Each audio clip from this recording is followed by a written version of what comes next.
இயேசு கிறிஸ்துவின் இனிதான நாமத்தினாலே உங்களை இந்த மெய்ப்பெண் குரல் கேட்க என்ற பதிவு மூலமாக சந்திப்பதில் மிகுந்த மகிழ்ச்சி அடைகிறேன்.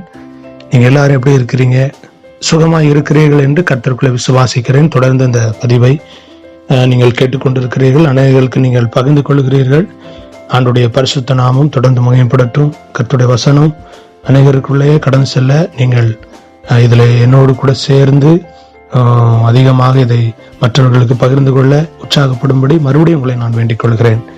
இந்த நாளிலும் கூட நாம் ஒரு வேத பகுதியை வாசித்து நாம் கர்த்தருடைய வசனத்தை தியானிக்க போகிறோம். தொடர்ந்து 3 நாட்கள் தேவனுடைய ராஜ்யத்தினுடைய ரகசியங்களை குறித்து நாம் தியானித்தோம். இன்றைய நாளிலும் ஒரு வேற பகுதியை நாம் வாசித்து அதை நாம் தியானிக்க கர்த்தருடைய ஆவியானவர் நடத்துவாராக. 1 கொரிந்தியர் புஸ்தகம் 7ஆம் அதிகாரம் அதனுடைய 3ஆம் வசனம் இப்படியாக சொல்லுகிறது: புருஷன் தன் மனைவிக்கு செய்ய வேண்டிய கடமையை செய்ய கடவன், அப்படியே மனைவியும் தன் புருஷனுக்கு செய்ய கடவள் என்று வாசிக்கிறோம். எனக்கு அருமையான தேவனுடைய பிள்ளைகளே, இந்த நாளிலும் கூட சமாதானமான குடும்பம் என்ற தலைப்பின் கீழ் இன்றைக்கு நாம் கர்த்தருடைய வசனத்தை தியானிக்க போகிறோம். இன்றைக்கு தேவையான ஒன்று. ஆகவே இந்த 1 கொரிந்தியர் 7ஆம் அதிகாரத்தில் நீங்கள் வாசிப்பீர்களானால் ஒரு சமாதானமான குடும்பத்திற்கு தேவையான ஆலோசனைகளை அப்போஸ்தலனாகிய பவுல் அவர் எழுதியிருக்கிறதை நாம் வாசிக்க முடியும். ஆகவே இந்த நாட்களில் பரிசுத்த ஆவியானவர் உங்களோடு கூட பேசுவாராக. இன்னைக்கு குடும்பங்களில் எடுத்துக்கொண்டோமானால் சமாதானமான ஒரு ஜீவியம் இன்னைக்கு அநேகருக்கு இல்லாமல் இருக்கிறதை அநேக சம்பவங்களின் மூலமாக நாம் அறிவோம். அநேக செய்திகளை, அநேக காரியங்களை நாம் கேள்விப்பட்டு கொண்டிருக்கிறோம். ஆகவே தேவனுடைய பிள்ளைகளாகிய நீங்களும் நானும் ஒரு சமாதானமான குடும்பம் உள்ளவர்களாய், ஒரு சமாதானமான குடும்ப வாழ்க்கை வாழ்கிறவர்களாய் இருக்க வேண்டும் என்று சொல்லி தேவனுடைய விருப்பமாய் இருக்கிறது. எனக்கு அருமையான தேவனுடைய பிள்ளைகளே, ஒரு சமாதானமான குடும்பம் என்பது ஒருவருக்கொருவர் எல்லா காரியத்திலையும் பரஸ்பரமான உறவு உள்ளவர்களாய் காணப்பட வேண்டும் என்பது முக்கியமான ஒன்றாய் இருக்கிறது. இதற்காக அநேக சைக்காலஜிஸ்ட், அதாவது மனநிலையியல் தத்துவர்கள் ஆலோசனைகள் கொடுத்து சமாதானமான குடும்பத்திற்கு அநேக கவுன்சிலிங் கிளாஸஸ்லாம் நடத்துறாங்க. ஸ்தோத்திரம், கர்த்தருக்கு மகிமை உண்டாகட்டும். அதனால பிரயோஜனம் இல்லை. தேவனாகிய கர்த்தர் உங்களுக்கு எனக்கும் இந்த சமாதானத்தை கொடுக்கும் பொழுது அந்த குடும்பம் சமாதானமா இருக்கும். ஆகவே நாம் சமாதானமான குடும்பம் உள்ள ஒரு குடும்பமா இருக்க வேண்டுமானால் என்ன செய்ய வேண்டும்? அதாவது கணவன் மனைவி, நாங்க வாசித்தோமே, புருஷன் தன் மனைவிக்கு செய்ய வேண்டிய கடமையை செய்ய கடவன், அப்படியே மனைவி தன் புருஷனுக்கு செய்ய கடவள் என்று வாசிக்கிறோம். ஆகவே ஒரு புருஷன் அல்லது ஒரு மனைவி இருவரும் செய்ய வேண்டிய கடமைகளை சரியாக செய்யும் பொழுது அந்த குடும்பம் சமாதானமான குடும்பமாக, அவருடைய பிள்ளைகள் எல்லாரும் சேர்ந்து ஒரு சமாதானமான குடும்பமாக காணப்படும். ஆகவே இன்றைக்கு நாம் அதை குறித்து நாம் தியானிக்க போகிறோம். புதிய ஏற்பாட்டு புஸ்தகத்துல 38 முறை ஒருவருக்கொருவர் என்ற ஒரு ஐக்கியமான வார்த்தைகள் வேதத்திலே பயன்படுத்தப்பட்டிருக்கிறது. புதிய ஏற்பாட்டிலே கணவன் மனைவிக்குள்ளே ஒருவருக்கொருவர் ஒற்றுமையை உணர்த்தக்கூடிய காரியங்கள் 38 முறை புதிய ஏற்பாட்டிலே சொல்லப்பட்டிருக்கிறது என்று சில வரலாற்று ஆசிரியர்கள் குறிப்பிடுகிறார்கள். எனக்கு அருமையான தேவனுடைய பிள்ளைகளை, இன்றைக்கு அதிலிருந்து சில காரியங்களை நாம் கர்த்தருடைய வசனத்தை தியானிக்க போகிறோம். முதலாவதாக யோவானுக்கு எழுதின சுவிசேஷம் 13ஆம் அதிகாரம். யோவானுக்கு எழுதின சுவிசேஷம் 13ஆம் அதிகாரம் அதனுடைய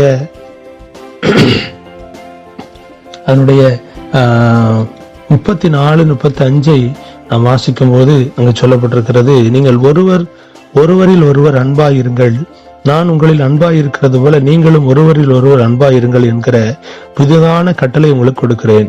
நீங்கள் ஒருவரில் ஒருவர் அன்புள்ளவர்களாய் இருந்தால் அதனால் நீங்கள் என்னுடைய சீசர்கள் என்று எல்லாரும் அறிந்து கொள்வார்கள் என்று வாசிக்கிறோம். எனக்கு அருமையான தேவனுடைய பிள்ளைகளே, நாம் ஒருவருக்கொருவர் அன்புள்ளவர்களாக காணப்பட வேண்டும் என்று தேவன் விரும்புகிறார். ஆகவே இந்த வார்த்தை கேட்கிற எனக்கு அன்பான தேவனுடைய பிள்ளைகளே, அன்பான தேவனுடைய விசுவாச பிள்ளைகளே, உங்க வாழ்க்கையில நீங்கள் ஒருவரில் ஒருவர் அன்பாயிருக்க நீங்க பழகிக்கொள்ள வேண்டும். தேவன் அன்பாயிருக்கிறார் அப்படின்னு வேதம் திட்டவட்டமாக சொல்கிறது. அன்பில்லாதவன் தேவனை அறியான் என்று வேதம் சொல்கிறது. ஆகவே இந்த வார்த்தையை கேட்கிற எனக்கு அன்பான கர்த்தருடைய பிள்ளைகளை, உங்க வாழ்க்கையில, குடும்ப வாழ்க்கையில ஒருவருக்கொருவர் அன்புள்ளவர்களா நீங்க இருக்கிறீங்களா? அல்லது ஒருவருக்கொருவர் எல்லா விதத்திலையும் அன்பு பாராட்டக்கூடியவர்களா இருக்கீங்களா? இந்த அனுபவம் உங்க வாழ்க்கையில இல்லைன்னு சொன்னா நிச்சயமா உங்க குடும்பம் ஒரு சமாதானமான குடும்பமா இருக்க முடியாது. நான் சொல்லல, வேதம் திட்டவட்டமாக சொல்லுகிறது. இன்னைக்கு அநேக குடும்பங்கள்ல சமாதானமான அனுபவம் அந்த குடும்பத்துல இல்லாம போனதுக்கு காரணம் என்னன்னு சொன்னா, ஒருவருக்கு ஒருவர் அன்பு இல்லாதவர்களாய் இருக்கிறார்கள், ஒருவருக்கொருவர் நேசிக்கக்கூடியவர்களாய் இல்லாமல் இருக்கிறார்கள். நாம் வாசித்த வேத வசனத்திலே புதிதான ஒரு கட்டளை என்று சொல்லப்பட்டிருக்கிறது. ஆமேன். கர்த்தருடைய பிள்ளைகளாகி நீங்களும் நானும் ஒருவரில் ஒருவர் அன்புள்ளவர்களாய் இருந்து கிறிஸ்துவனுடைய பிரமாணத்தை நாம் நிறைவேற்ற வேண்டும். இயேசு கிறிஸ்துடைய சீசர்கள் என்று எல்லாரும் அறியும்படி நாம் நடந்து கொள்ளும் பொழுது தேவன் உங்களுக்கும் எனக்கும் அந்த குடும்பத்துல ஒரு சமாதானமான சூழ்நிலையை கர்த்தர் உருவாக்கி கொடுப்பார். அவர்கள் நீங்க அன்பாய் இருக்கிறது நிமித்தம் உங்க பிள்ளைகள் அவர்கள் ஒருவருக்கொரு அன்பாய் இருந்து அவங்களுடைய ஸ்பாவங்கள் அன்பு உள்ளவர்களாய் காணப்படும். குடும்பத்தை நேசிக்க வேண்டும், குடும்பத்தோடு கூட நேரத்தை செலவிட வேண்டும், குடும்பத்திற்குரிய காரியங்களை எல்லாவற்றையும் நாம சரிப்படுத்த வேண்டும் என்ற எண்ணங்கள் ஒருவருக்கொருவர் காணப்பட வேண்டும். ஆகவே முதலாவது ஒருவருக்கொருவர் அன்புள்ளவர்களாய் இருக்க வேண்டும். உங்க வாழ்க்கையில உங்க குடும்பத்துல கணவன் மனைவியா இருக்கிற நீங்க ஒருவருக்கொரு அன்பா இருக்கீங்களா? இல்ல உலகத்தில் இருக்கிற மற்றவங்களுக்கு முன்னால மாத்திரம் அன்பு உள்ளவர்களை போல நடித்து கொண்டு இருக்கீங்களா? ஒருவேளை அப்படிப்பட்ட சூழ்நிலை இருப்பீங்கன்னு சொன்னா இன்னைக்கு ஆண்டவர் உங்களுக்கு ஒரு காரியத்தை சொல்றாரு. உங்க குடும்பம் சமாதானமா இருக்கணும்னா இன்னையிலிருந்து ஒருவருக்கு ஒரு அன்பா இருங்க. உங்களுக்கு பிரியமான காரியம் அல்லது உங்களுக்கு ஏதோ ஒரு காரியத்தை நீங்க விரும்புறீங்க அப்படிங்கிறதுக்காக மாத்திரம் நீங்க பெற்றுக்கொள்ளணுங்கிறதுக்காக மாத்திரம் ஒருவருக்கு ஒரு அன்பா இருக்கக்கூடாது. எல்லா விதத்திலும் நீங்க ஒருவருக்கு ஒருவர் அன்புள்ளவர்களா இருக்க வேண்டும் என்று வேதம் சுட்டி காட்டுகிறது.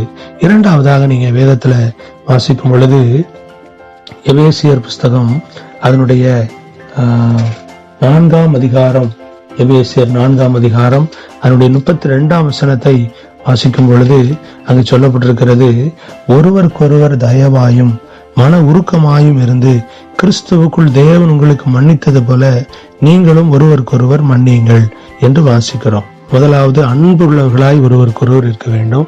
இரண்டாவது ஒரு சமாதானமான குடும்பம் நம்முடைய குடும்பமா இருக்கணும்னு சொன்னா கணவன் மனைவியா இருக்கிற நீங்க ஒருவருக்கொருவர் தயவாயும் மன உருக்கமாயும் இருந்து கிறிஸ்துவுக்குள் தேவன் உங்களுக்கு மன்னித்தது போல நீங்களும் ஒருவருக்கொருவர் மன்னிக்கணும். எல்லா விதத்திலும் நீங்க மன்னிக்கணும். ஒருவருக்கொருவர் குறைவுள்ளவர்கள், மனைவிகள் சில நேரத்துல பலவீனமான பாண்டமா இருப்பார்கள். சில நேரங்கள்ல கணவர் சில காரியத்துல அவர் பலவீனமா இருப்பார். அப்படி இருக்கும் பொழுது ஒருவருக்கொருவர் நீங்க அந்த காரியங்களை குறிச்சு மன கடினம் உள்ளவர்களா இராமல் ஒருவருக்கொருவர் மன்னிக்கிறவர்களா இருக்கணும். கிறிஸ்து உங்களுக்கு எனக்கு மன்னிச்சது போல நீங்களும் ஒருவருக்கொருவர் மன்னிக்கணும். ஆண்டவராகிய இயேசு நம்முடைய பாவங்களை, நம்முடைய சாபங்களை, நம்முடைய அக்கிரமங்களை அவர் எவ்வளவு நமக்கு உதாரத்துவமாய் மன்னித்திருக்கிறார். யோசித்து பாருங்க. நாம மன்னிக்கிறதுக்கு என்ன இருக்கு சொல்லுங்க. அதனால கர்த்தருடைய பிள்ளைகள் அந்த வார்த்தை கேட்கிற உங்களை பார்த்து ஆண்டவர் சொல்றாரு, நீங்க ஒருவருக்கொருவர் மன்னிங்க. மன்னிக்காம இருக்கிறீங்க தானே? அநேக காரியத்துல ஒருவருக்கொருவர் மன்னிக்க முடியாத காரியத்தை இருதயத்துல கடினமா வைத்து கொண்டு இருக்கீங்க தானே? அன்னைக்கு பேசின வார்த்தை, அன்னைக்கு சொன்ன வார்த்தை அப்படின்னு சொல்லி உங்க மனசுல நினைச்சுக்கிட்டு இருக்கீங்க தானே? அது எல்லாத்தையும் தூக்கி எறிஞ்சிட்டு இன்னைக்கே போய் அவங்கள பார்த்து நான் உங்களை மன்னிக்கிறேன்னு சொல்லி சொல்லுங்க. ஒருவருக்கொருவர் மன்னிக்கிறவங்களா இருங்க. கணவன் மன்னிங்க, மனைவி மன்னிங்க. உங்க பிள்ளைகள் அப்பதான் உங்களை பார்த்து பாடங்களை கற்றுக்கொடுவாங்க. மன்னிக்கக்கூடிய சுபாவத்தை அவங்களுக்குள்ள நீங்க கற்றுக் கொடுக்கிறவங்களா இருக்கணும். ஆகவே ஒருவருக்கொருவர் நீங்க மன்னிக்கக்கூடியவங்களா இருங்க. உலகத்துல நம்ம எவ்வளவு பணங்களை பொருளை சம்பாதிச்சாலும் நமக்கு ஒருவருக்கொருவர் மன்னியாம வாழ்கிற வாழ்க்கை அது ஒரு சமாதானமான வாழ்க்கையே கிடையாது. வேதத்துல சொல்லப்பட்டு கூடுமான மட்டும் எல்லா மனுஷரோடும் சமாதானமா இருங்கன்னு சொல்லப்பட்டிருக்கிற வார்த்தை எவ்வளவு முக்கியமான வார்த்தையா இருக்கிறது. ஆகவே இந்த வார்த்தை கேட்கிற எனக்கு அன்பான கிறிஸ்தவ குடும்பத்துல இருக்கிற அன்பான கணவன்மார்களே, மனைவிமார்களே, நீங்க நிச்சயமா ஒருவருக்கொருவர் மன்னிக்கிறவர்களா இருக்கணும். மன்னிக்கிறவர்களா இருக்கும் பொழுது தேவன் குடும்பத்துல சமாதானத்தை உண்டு பண்ண வல்லவராக இருக்கிறார். மன கடினங்களை தூக்கி எறிங்க. ஆமீன். கர்த்தர் நல்லவர். மூன்றாவதாக மார்க் எழுதின சுவிசேஷம் அதனுடைய 9ஆம் அதிகாரம் அதனுடைய 50ஆம் வசனத்தை வாசிக்கும் பொழுது அங்க உப்பு நல்லதுதான், உப்பு சாரமற்று போனால் அதற்கு எதினால் சாரம் உண்டாக்குவீர்கள். உங்களுக்குள்ளே உப்புள்ளவர்களாய் இருங்கள், ஒருவருக்கொருவர் சமாதானம் உள்ளவர்களாயும் இருங்கள் என்றார். எனக்கு அருமையான தேவனுடைய பிள்ளைகளே, நீங்கள் ஒருவருக்கொருவர் சமாதானமான சூழ்நிலையில இருக்க நீங்க ஒவ்வொரு நாளும் நீங்க ஆண்டவரிடத்துல ஜெபம் பண்ணி ஆண்டவரிடத்துல நீங்க என்ன செய்யணும்? அந்த சமாதானத்தை ஒருவருக்கொருவர் நீங்க பெற்றுக்கிட்டீங்கன்னா கணவன் மனைவிக்குள்ள நீங்க சமாதானமான ஒரு ஜீவியம் பண்ண முடியும். இந்த சமாதானம் தான் குடும்பமே சமாதானமா இருப்பதற்கு காரணமாய் அமையும். இன்னைக்கு அநேக குடும்பங்கள்ல சமாதானத்துக்காக ஜெபிக்கிறவர்கள் குறைவாய் இருக்கிறார்கள். ஆண்டவராக இயேசு கிறிஸ்து சொல்லியிருக்கிறாரு, என்னுடைய சமாதானத்தையே நான் உங்களுக்கு தருகிறேங்கிறார். இயேசு கிறிஸ்துவுக்குள்ள இருக்கிற சமாதானம் ஒரு குடும்பத்தை நடத்துகிற கணவருக்கு, ஒரு குடும்பத்துல இருக்கிற மனைவிக்கு கடன் வருமானா நிச்சயமா நீங்க ஒருவருக்கொருவர் சமாதானமா இருப்பீங்க. இயேசு கிறிஸ்துவுக்குள்ள இருக்கிற சமாதானம் உங்களுக்குள்ள ஒருவருக்கொருவர் வரும் பொழுது உங்க குடும்பம் சமாதானமா இருக்கும். நீங்க மற்றவர்களுக்கு ஒரு எக்ஸாம்பிளா இருப்பீங்க, மற்றவங்களுக்கு ஒரு எடுத்துக்காட்டா இருப்பீங்க. அதைத்தான் ஆண்டவர் விரும்புறாரு. ஆகவே உங்க குடும்பம் சமாதானமா இருக்கணும்னா நீங்க ஒருவருக்கொருவர் சமாதானமான சூழ்நிலையில நீங்க வாழ கற்றுக்கொள்ளணும். எவ்வளவோ எதிர்பார்ப்புகள் இந்த உலகத்துல இருந்தாலும் நமக்குள்ள தேவனாகிய கர்த்தர் ஒரு சமாதானத்தை தரும் பொழுது அதற்கு ஈடு இணையா அந்த உலகத்துல வேற எதுவுமே திருப்திப்படுத்த முடியாது. ஆகவே இந்த வார்த்தை கேட்கிற எனக்கு அன்பான தேவனுடைய பிள்ளைகளே, உங்க வாழ்க்கையில நீங்க ஒருவருக்கு ஒரு சமாதானம் உள்ளவங்களா இருக்க உங்களை பழக்கி கொள்ளுங்க. நிச்சயமா ஆண்டவர் உங்க குடும்பத்துல ஒரு சமாதானத்தை கொடுத்து உங்க குடும்பம் சமாதான குடும்பமா இருக்குன்னு சொல்லி நான் கர்த்தருக்குள்ள விசுவாசிக்கிறேன். ஆமென். கர்த்தருடைய நாமம் மகிமைப்படட்டும். நான்காவதாக ரோமர் எழுதின நிருபம் அதனுடைய 12ஆம் அதிகாரம் அதனுடைய 6ஆம் வசனத்தை வாசிக்கும் பொழுது அங்க சொல்லப்பட்டிருக்கிறது. ரோமர் எழுதின நிருபம் அதனுடைய 12ஆம் அதிகாரம் அதனுடைய 16ஆம் வசனத்தை வாசிக்கும் போது சொல்லப்பட்டிருக்கிறது, ஒருவரோடு ஒருவர் ஏக சிந்தை உள்ளவர்களாய் இருங்கள், மேட்டுமையானவைகளை சிந்தியாமல் தாழ்மையானவர்களுக்கு இணங்குங்கள், உங்களை புத்திமான்கள் என்று எண்ணாதிருங்கள் என்று வாசிக்கிறோம். இந்த வார்த்தை கேட்டுக்கொண்டிருக்கிற எனக்கு அன்பான தேவனுடைய பிள்ளைகளே, உங்க குடும்பத்துல நீங்க ஒருவருக்கொருவர் ஏக சிந்தை உள்ளவர்களா இருக்கிறீங்களா? ஏக சிந்தை என்று சொன்னால் ஒரே சிந்தை என்று அர்த்தம். கணவன் மனைவியா இருக்கிற நீங்க ஒவ்வொரு காரியத்தை செய்யும் போதும் ஒரே மாதிரி செய்கிற அனுபவம் உள்ளவர்களா இருக்கீங்களா?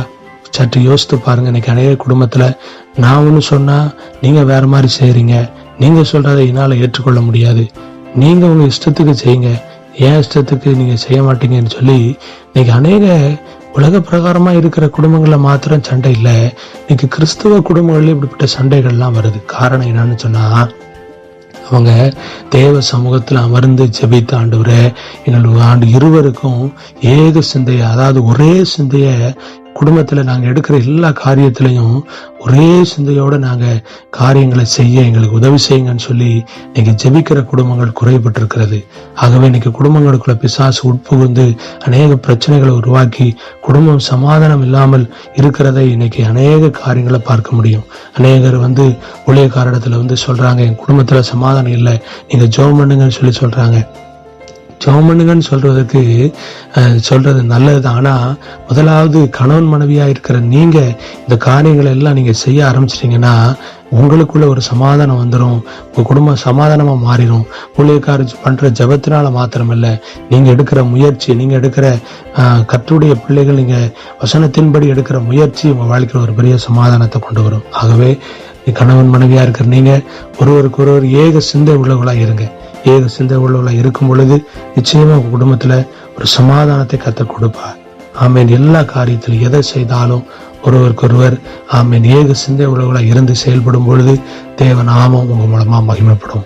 கர்த்தருடைய பரிசுத்த நாமம் மகிமைப்படட்டும். 5ஆவதாக நாம் வேதத்துல வாசிக்கும் பொழுது சொல்லப்பட்டிருக்கிறது, கலாத்தியர் புஸ்தகம் அதனுடைய 6ஆம் அதிகாரம், கலாத்தியர் புஸ்தகம் அதனுடைய 6ஆம் அதிகாரம், அதனுடைய கலாத்தியர் புஸ்தகம் 6ஆம் அதிகாரம் அதனுடைய 12ஆம் வசனத்தை வாசிக்கும் பொழுது சொல்லப்பட்டிருக்கிறது, ஒருவர் பாரத்தை ஒருவர் சுமந்து இப்படியே கிறிஸ்துவனுடைய பிரமாணத்தை நிறைவேற்றுங்கள் என்று சொல்லப்பட்டிருக்கிறது. நீங்க ஒருவருக்கு ஒருவர் பாரத்தை என்ன செய்யணும்? ஏற்றுக்கொள்ளணும், சுமக்கணும். ஒருவர் பலவீனமா இருந்தா அல்லது ஒருவர் பாரப்பட்டா ஏதோ கஷ்டத்துல இருந்தா யாரும் என்னமோ செஞ்சுட்டு போறாங்கன்னு நினைக்க கூடாது. எப்படி இருந்துட்டு பாருங்க, ஒரு தலைவலி அல்லது ஒரு காய்ச்சல், ஒரு பலவீனம் அப்படின்னு சொல்லி வரும்போது நிச்சயமா ஒருவருக்கு ஒருவர் உங்க பாரத்தை நீங்க ஷேர் பண்ணிக்கிடணும். பரவாயில்ல, நான் உனக்கு எந்த உதவி செய்கிறேன் அப்படின்னு சொல்லி ஒருவர் பாரத்தை ஒருவர் ஏற்றுக்கொள்கிறவர்களாக ஒருவருக்கு ஒருவர் பேலன்ஸ் பண்ணக்கூடியவர்களாக நீங்கள் இருக்கும் பொழுது அந்த குடும்பத்தில் ஒரு சமாதானம் உண்டாகும். ஆகவே இன்றைக்கு கிறிஸ்தவ குடும்பங்களில் இதெல்லாம் இருக்கணும்னு சொல்லிதான் ஆண்டவர் எத்தனையோ ஆண்டுகளுக்கு முன்னதாகவே ஆண்டவராகிய தேவன் இந்த வசனங்களை நமக்கு எழுதி வைத்திருக்கிறார். ஆகவே நீங்க மற்ற எங்கேயும் போய் கவுன்சிலிங் நீங்க கேட்கணும்னு அவசியமே இல்லை. இந்த வசனம் தான் நமக்கு கவுன்சிலிங், வசனம் தான் நமக்கு ஆலோசனை சொல்லக்கூடியது. ஆகவே நீங்க அப்படிப்பட்ட நிலைமையில இருப்பீங்கன்னா அந்த வார்த்தையை நீங்க எங்க இருந்து கேட்டாலும் சரி ஆண்டவர் உங்களோடு கூட திட்டமா பேசுறாரு. ஒருவேளை நீங்க அப்படிப்பட்ட சிந்தையோட இருந்திருப்பீங்கன்னு சொன்னா இன்னைக்கு ஆண்டவர் உங்களை பார்த்து சொல்றாரு, வேற எங்கேயும் போய் நீங்க கவுன்சிலிங் வாங்க வேண்டாம், நீங்க வேத வசனத்தின்படி வாழ்ந்தாலே போதும், சரியான கவுன்சிலிங்க பரிசுத்த ஆவியானவர் உங்களுக்கு தருவாரு. ஆமென். ஒருவர் பாரத்தை ஒருவர் ஏற்றுக்கொண்டு கிறிஸ்துவனுடைய பிரமாணத்தை நிறைவேற்றக்கூடியவர்களா நீங்க இருக்கும் பொழுது நிச்சயமா உங்க குடும்பம் ஒரு சமாதானமான குடும்பமா இருக்கும். ஆறாவதாக 1 பேதுரு அதனுடைய 4ஆம் அதிகாரம் அதனுடைய 9ஆம் வசனமும் 10ஆம் வசனத்தையும் வாசிக்கும் பொழுது அங்கு சொல்லப்பட்டிருக்கிறது, ஒருவரை ஒருவர் உபசரியுங்கள் என்று வாசிக்கிறோம். ஒருவரை ஒருவர் உபசரிக்கக்கூடியவர்களா இருக்கணும். ஒருவரை ஒருவர் எல்லா விதத்திலையும் உபசரிக்கக்கூடியவர்களா இருக்கணும். ஆமா, அப்படிப்பட்ட உபசரிக்கிற ஒரு வாழ்க்கை, உபசரிக்கிற ஒரு ஜீவியம் உங்க குடும்பத்துல ஒரு சமாதானத்தை உண்டு பண்ணும். எல்லா இடத்துலையும் எல்லா சூழ்நிலையிலையும் ஒருவருக்கு ஒருவர் உபசரிக்கக்கூடியவர்களா இருக்கணும். சில குடும்பங்கள்ல பாத்தீங்கன்னா அவங்கவுங்க மனம் போக்குல அவங்கவுங்க காரியங்களை பார்த்துக்கிடுவாங்க. அப்படி இருக்கக்கூடாது. ஒருவரை ஒருவர் உபசரிக்கக்கூடியவர்களா இருக்கணும். நல்லா கவனிக்கணும். எனக்கு அருமையான தேவனுடைய பிள்ளைகளே, ஆஸ்திரியாவில் பெண் குயின்னு சொல்லி ஒரு பறவை இருக்கு. அந்த பறவையை பார்த்தீங்கன்னா அந்த பெண் பறவை முட்டையிடுமா. ஆனா ஆண் பறவை தான் என்ன செய்யுமா, 40 நாட்கள் அடை காத்து குஞ்சு பறிக்குமா. இந்த அடை காக்கிற நாட்கள்ல பாத்தீங்கன்னா பெண் குயின், அதாவது பெண் கடலுக்குள்ள போய் மீனை எடுத்துட்டு தன்னுடைய வாய்க்குள்ள வச்சு கொண்டு வந்து தன்னுடைய கணவனாகிய பெண் குயினுக்கு கொண்டு வந்து கொடுத்து அவர்கள் இருவரும் அப்படி சந்தோஷமா இருப்பாங்களாம். அந்த பறவை அவ்வளவு சந்தோஷமா இருக்குமா அப்படின்னு சொல்லி நான் ஒரு புஸ்தகத்துல படிச்சேன். இதை கேட்கிற எனக்கு அன்பான தேவனுடைய பிள்ளைகளே, ஒரு பறவை இனத்துக்கே அப்படிப்பட்ட ஒரு உபசரிக்கக்கூடிய எண்ணம் இருக்குன்னு சொன்னா மனிதனுக்கு ஆண்டவர் இன்னும் அதிகமான அறிவை கத்தர் கொடுத்திருக்கிறார். ஆகவே நீங்களும் நானும் ஒருவரை ஒருவர் உபசரிக்கக்கூடியவளா இருக்கணும். ஒருவேளை இந்த வார்த்தையை கேட்கிற நீங்க சுயநலமான காரியத்தை மாத்திரம் பார்த்து இதுவரைக்கும் நீங்க வாழ்ந்துகிட்டு இருப்பீங்கன்னு சொன்னா இன்னைக்கு ஆண்டவர் உங்களோட கூட பேசுறாரு. ஒருவருக்கு ஒருவர் உபசரிக்கக்கூடியவளா நீங்க உங்களை ஒப்பு கொடுங்க. நிச்சயமா ஆண்டவர் உங்களை ஆசீர்வதிப்பாரு. உங்க வாழ்க்கைய தேவன் அதிகமா கனப்படுத்துவாரு. நீங்க ஆண்டவருக்கு பிரியமானவங்களா இருப்பீங்க. கர்த்தர் உங்களை நிச்சயமா இந்த வசனத்தின் மூலம் சந்தித்திருப்பாரு என்று நான் விசுவாசிக்கிறேன். மனதுக்குள்ளே ஆண்டவர் இப்படிப்பட்ட ஒரு தலைப்பை, இந்த சமாதானமான குடும்பம் என்ற ஒரு காரியத்தை உள்ளத்திலே ஆண்டவர் உணர்த்தின அப்படின்னால இதை குறித்து பேசும்படி ஆவியானவர் ஏவன் அப்படின்னால உங்களோடு கூட நான் பேசியிருக்கிறேன். நிச்சயமா இந்த காரியங்கள் உங்க குடும்பத்துல ஒரு பெரிய தாக்கத்தை உண்டு பண்ணி உங்க குடும்பத்துல ஒரு சமாதானத்தின் சூழ்நிலையை கர்த்தர் நிச்சயமா உருவாக்குவாரு. இந்த லாக்டவுன் நாட்கள்ல நீங்க ஒருவருக்கு ஒருவர் சமாதானமான ஜீவியம் பண்ணணும், அன்பா இருக்கணும், மன்னிக்கணும், சமாதானமா இருக்கணும், ஏக சிந்தையா இருக்கணும், ஒருவர் பாரத்தை ஒருவர் ஏற்றுக்கொள்ளணும், ஒருவரை ஒருவர் உபசரிக்கிறவர்களா நீங்க மாறணும். அப்படி நீங்க மாறும் பொழுது நிச்சயமா அதன் மூலம் பரிசுத்த நாமம், தேவனுடைய பரிசுத்த நாமம் மகிமைப்படும். உங்களுக்கு நான் ஜெபிக்க ஆசைப்படுகிறேன். கண்களை மூடுங்க. பரிசுத்தமும் கிருபையும் நிறைந்த நல்ல ஆண்டவரே, இந்த வார்த்தையின்படி கேட்கிற ஒவ்வொரு பிள்ளைகளுடைய வாழ்க்கையிலையும் மெய்யான ஆண்டவரே ஸ்தோத்திரம், இந்த வார்த்தையினுடைய கிரியை நடப்பதாக என்று சொல்லி ஜெபிக்கிறேன். சமாதானமான குடும்பத்துக்கு தேவையான ஆலோசனைகளை பரிசுத்த ஆவியானவர் பேசியிருக்கிறீர். மெய்யாகவே இந்த வார்த்தைகள் பிள்ளைகளுடைய வாழ்க்கையில அப்படியே நிறைவேறும்படி உடைய கரத்துல ஒப்பு கொடுக்கிறேன். கர்த்தர் தாமே இந்த வார்த்தையை ஆண்டவரே ஸ்தோத்திரம் மகிமைப்படுத்தும்படி உடைய கரத்துல ஒப்பு கொடுக்கிறேன். தொடர்ந்து உடைய பிரசனமும் மகிமையும் வல்லமையும் உடைய பிள்ளைகளோடு கூட இருந்து குடும்பமாய் காத்துக்கொள்ள ஒப்பு கொடுக்கிறேன். பரிசுத்தருடைய பரிசுத்த நாமத்தை மகிமைப்படுத்தி எங்களை தாழ்த்தி ஜெபிக்கிறோம் ஜீவனுள்ள நல்ல பிதாவே. ஆமேன், ஆமேன். கர்த்தர் உங்களை ஆஸ்வதிப்பாராக. சமாதானமான குடும்பமாய் கர்த்தர் மாற்றுவார்.